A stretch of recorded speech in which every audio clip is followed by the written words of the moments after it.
Je crois que la principale motivation vers laquelle on doit retourner, c'est sauvegarder un droit d'asile qui existe dans nos régions depuis plusieurs siècles et dont il faut simplement rappeler qu'il fait partie de nos traditions humaines, démocratiques. C'est celles que nous avons inscrites dans la Convention de Genève, mais qui ont une histoire beaucoup plus longue que celle-là. Et il faut que nous soyons capables de mettre en place les mesures qui permettent de sauver le droit d'asile et qui permettent de répartir entre les États membres de l'Union européenne, agissant comme une entité économique régionale, la charge et les responsabilités.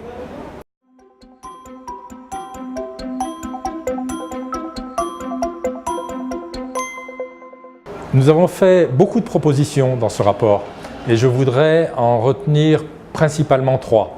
La première, c'est de donner le statut d'autorité totalement indépendante du politique aux organismes qui sont chargés d'instruire les demandes d'asile. Pourquoi cela? Parce que le droit d'asile, c'est d'abord un droit. On remplit les conditions ou on ne les remplit pas, mais si on les remplit, on doit l'avoir sans interférence ni du ministre de l'Intérieur, ni du président de la République, ni de qui que ce soit. La deuxième mesure importante, c'est de renoncer au système qu'on appelle le règlement de Dublin dans le jargon communautaire, qui impose aux pays de première entrée dans le territoire de l'Union européenne d'avoir la responsabilité de toute l'instruction des demandes d'asile.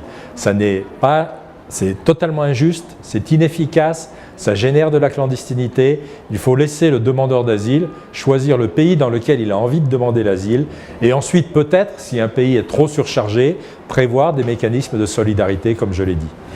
La troisième mesure importante, c'est d'essayer de mettre en place un mécanisme d'urgence pour éviter que des gens continuent à se noyer dans la Méditerranée. Ça, c'est trop insupportable. Ça ne concerne pas énormément de gens, mais ça en concerne quand même plusieurs dizaines de milliers au cours des dernières années. Et il faut mettre en place des mécanismes d'accueil d'urgence pour sauver ces vies.